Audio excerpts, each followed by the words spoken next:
Happy Cinco de Mayo and happy Fun Day Sunday.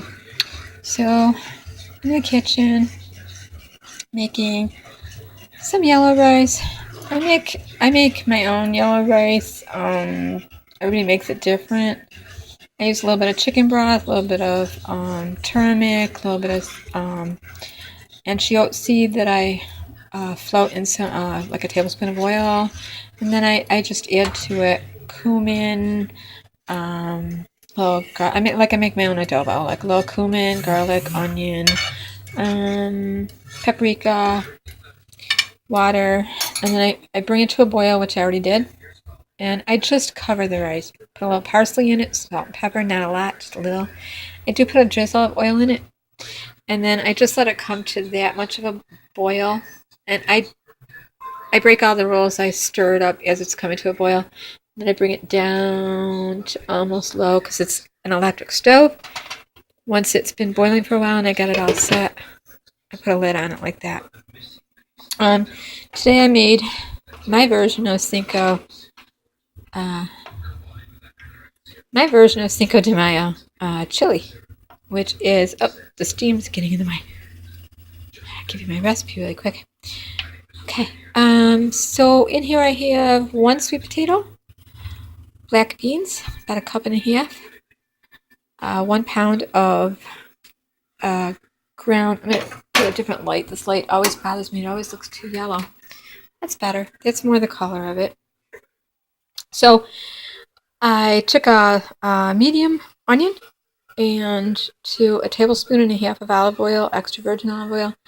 I sauteed that, and with my pound of lean turkey, and then I drained it out with all the fat out of it. There isn't much fat that goes in turkey anyways, but I drained it anyways. And then I added a mariquat of carrots, onions, celery, and then I chopped up 1 good size sweet potato, peeled, washed. I popped that in with it. I had already rinsed some beans earlier in the week, so I had those all ready, probably around Thursday. So I still had some left over, about 1.5 cups, so I put those in. So far no salt. I didn't salt my meat or anything.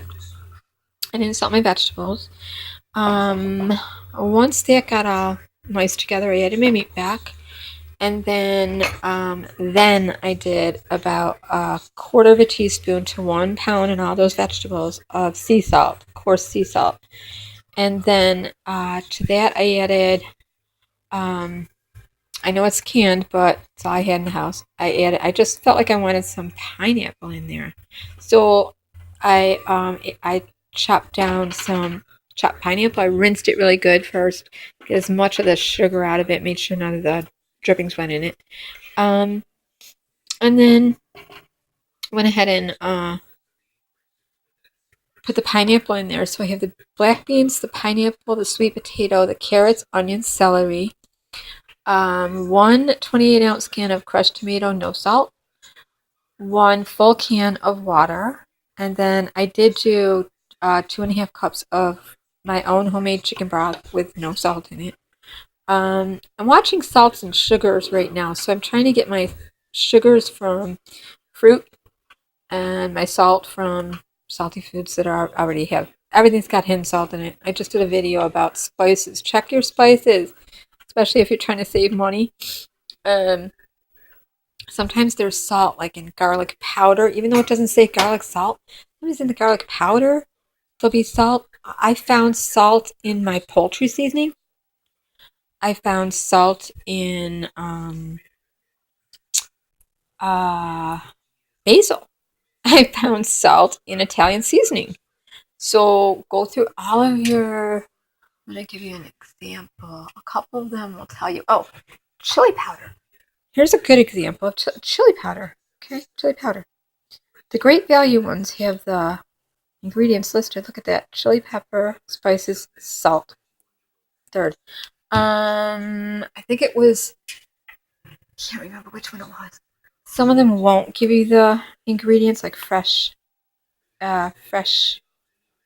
fines. There's no. But some of them will give you. Yep. Some of them won't. you just got to go through your spices and look like your like minced onion.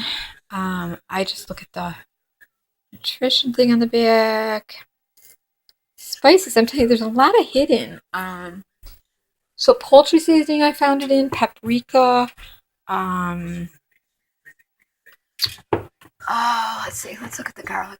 This is supposed to be plain garlic powder. Let's see if it says anything. No. I try to find the ones that have the ingredient amount, because sometimes it's listed in like the second, third, or fourth thing there.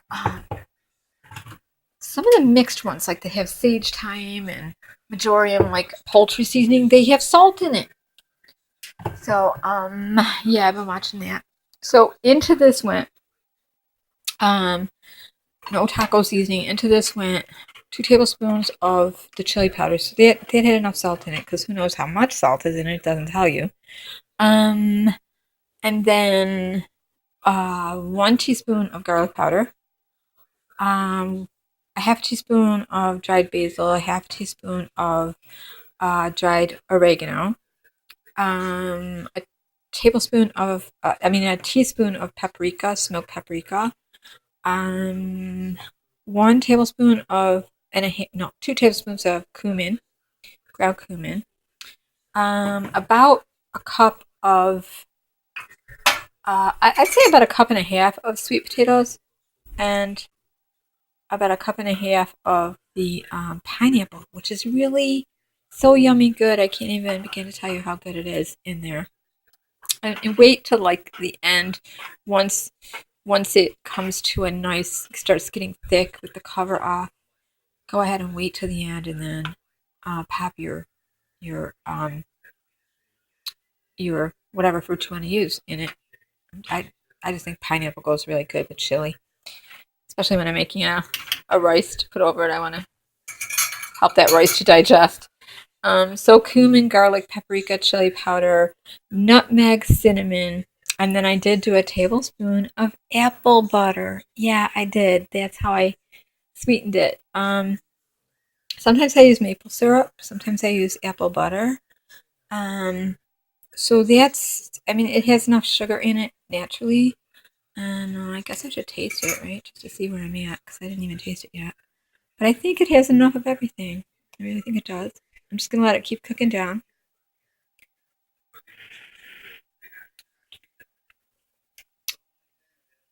Oh, wow. Wow. It's really good. Okay, so I have my lid on my rice, and I'm going to let it just go for about 25 to 30 minutes, because I like a rice that's got the, forget what you call it, the crust on the, just like macaroni and cheese. I like that crusted macaroni and cheese. I like that crust that gets on your yeah, I'm peeking. Oh my god, it's looking nice. Okay, that's good. Okay, so what did I use? I used antiote. I used 3 antiote seeds in 1 tablespoon of olive oil. I melted it down. It made it all saffrony looking. That goes in there. So it's the same as if you were gonna buy, I guess if you were gonna buy like a sazon or something like that, like a sweet paper, like an antiote sweet, but I don't like all that stuff in it, so I just float the seeds in the oil until it gets like orange, and then toss it in. Then I add a little paprika, a little cumin, a little garlic, and a little parsley and basil, and no meats in there, but there is turkey in here.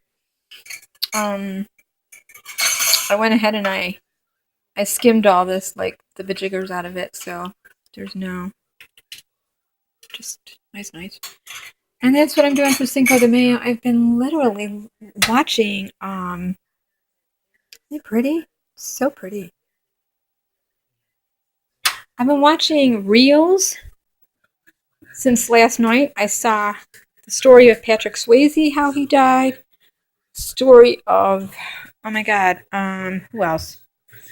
Let's see, last night it was, oh my god, it was Patrick Swayze, how he died. It was a story of Robin Williams. It was the story of Christopher Reeves. This morning I woke up to the story of Janis Joplin. Just saw the story of Karen Carpenter. And now they're doing the story of Elvis. I'm sure Michael Jackson will be next, and then probably Prince. But it's on Reels, and I never really even saw this channel before. And this autopsy report doctor comes on. I think his name is Dr. Hunter or whatever. And he goes over everything, and it's so amazing the things he comes up with. Really amazing.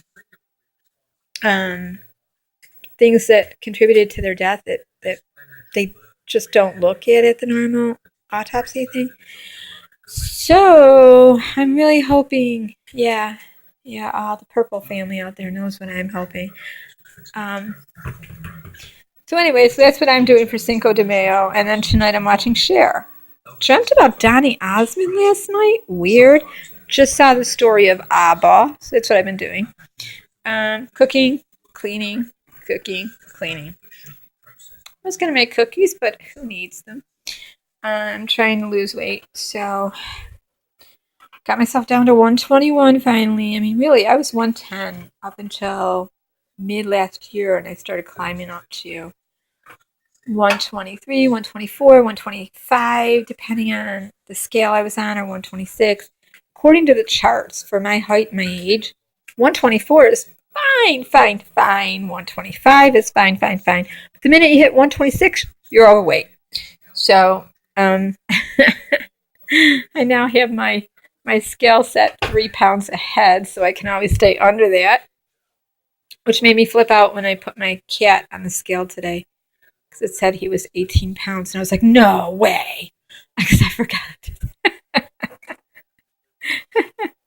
I was like, oh my god, you need to exercise. No more food for you. You've been eating too much. And I remembered, oh, I've got the scale up. Try to trick myself, right? I got a number I want to stay under, so I put it 3 pounds over that. So there you go. Yeah, so it's that time of year when, I don't know, I just feel like batch cooking. Filling my freezer with soup. I've got soup. That's what I keep in my freezer. Soup. Couple little bean burritos. That's it. Church, I'm all soup. I think it's the food of the gods. Soup is good for you. Yeah, I peek. Isn't this terrible? I break all the rules. I peek and I move my rice around just to make sure I don't do it too much, but I want to make sure everything is even and all the spices are evenly distributed. Okay. And it's okay. You won't call your rice if you do this. People are always like, don't peek on your rice. No, it's fine. Leave it on there. All right. I'm really digging on this pineapple flavor and apple butter in here. Okay, so it's 4:10. I've been in this kitchen all day. I'm gonna go finish knitting, doing some stuff, and do some reading. I'm reading this book again. It's a great book. Ezekiel, the end time prophet, and of course I'm reading this one again. This is one of my favorite books to read, prayer and fasting, because if you're going to fast, even intermittent fasting, might as well pray about it while you do it. Okay, so